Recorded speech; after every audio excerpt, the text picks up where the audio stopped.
Fala pessoal, sejam bem-vindos ao canal Estudando Física. O assunto de hoje é dilatação dos líquidos. Todos atentos que a aula já vai começar.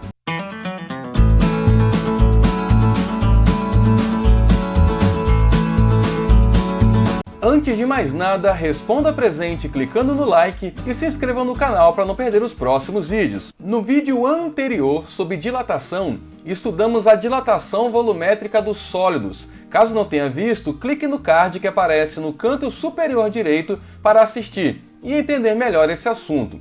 Como vimos então, ao sofrerem uma variação de temperatura, os sólidos dilatarão o seu volume de acordo com a seguinte equação: ΔV igual a γ vezes V0 vezes ΔT, onde ΔV é a dilatação volumétrica, γ é o coeficiente de dilatação volumétrica do material, V0 é o volume inicial e ΔT é a variação de temperatura. Também vimos que no caso dos sólidos, o valor de γ era 3 vezes o valor de α, que é o coeficiente de dilatação linear, ou seja, eu tenho um determinado objeto com um volume inicial e ao sofrer uma variação de temperatura, o volume dele vai aumentar. Essa dilatação é dada por essa equação. Os líquidos seguirão a mesma equação. No entanto, teremos algumas características próprias. A primeira é que os líquidos, em geral, eles dilatam mais do que os sólidos. Isso significa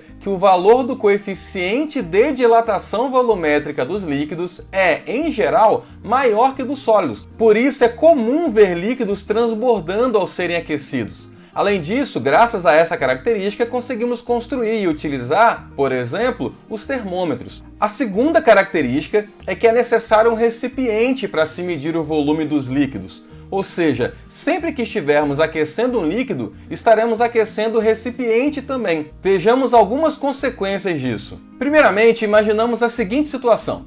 Inicialmente, o recipiente está completamente cheio de um determinado líquido, e ao ser aquecido, parte desse líquido transborda. É natural nos confundirmos e acharmos que essa quantidade que transbordou representa o quanto o líquido dilatou. Justamente por isso, chamamos essa dilatação de dilatação aparente, porque na verdade ela é só parte da dilatação do líquido. E isso é porque estamos ignorando a dilatação do recipiente. Ou seja, enquanto o líquido dilata, o recipiente também dilata. Só que como o líquido dilata mais, ele vai transbordar. Em outras palavras, o líquido vai dilatar o que o recipiente dilatou mais o que transbordou.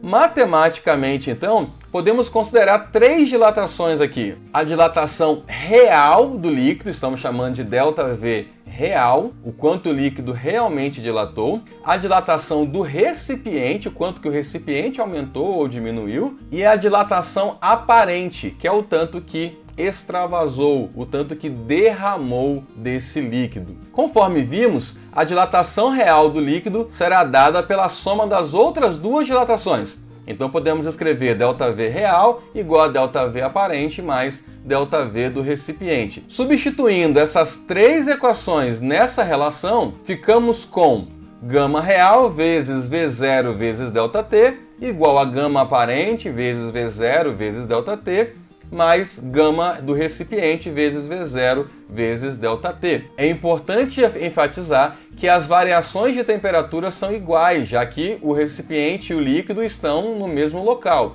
assim como o volume inicial também será igual, já que o recipiente estava completamente cheio. Assim, podemos nessa equação cortar o valor de V0 dos dois lados da igualdade, assim como o valor de ΔT. E, portanto, ficamos com γ real igual a γ aparente mais γ do recipiente. Dessa forma, como conhecemos o coeficiente de dilatação do recipiente e podemos medir o que derramou, fica mais fácil determinar o coeficiente de dilatação real do líquido, apenas somando os dois anteriores.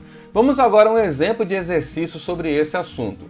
Um copo graduado de capacidade 10 decímetros cúbicos é preenchido com álcool etílico, ambos inicialmente à mesma temperatura e são aquecidos em 100 graus Celsius. Qual foi a dilatação real do líquido? Dados: γ aparente do álcool etílico 11 vezes 10 a menos 4 graus Celsius a menos 1 e γ do recipiente 12 vezes 10 a menos 6 graus Celsius elevado a menos 1. Como vimos então, a dilatação real do líquido pode ser dada por ΔV real igual a gama real vezes V0 vezes ΔT. Esse gama real nós vimos que pode ser fornecido pela soma do gama aparente com o gama do recipiente. Assim, substituindo os valores do enunciado e essa relação na equação acima, temos ΔV real igual gama aparente mais gama do recipiente vezes 10 vezes 100. Substituindo os valores de gama aparente e gama do recipiente, ficamos com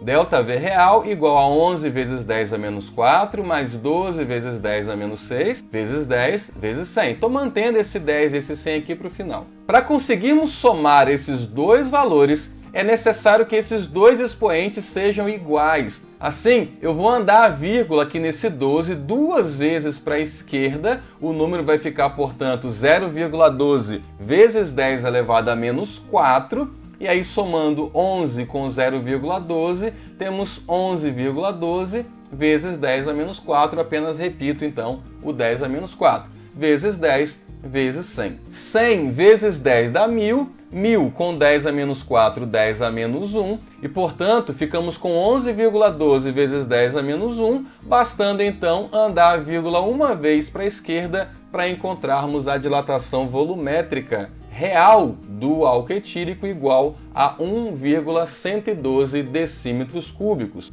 O sinal já está batendo, então se ficou alguma dúvida sobre esse assunto, comente aqui embaixo. E quem chegou atrasado na aula, garanta a presença clicando no like e se inscreva no canal. Nos vemos na próxima semana. Até mais!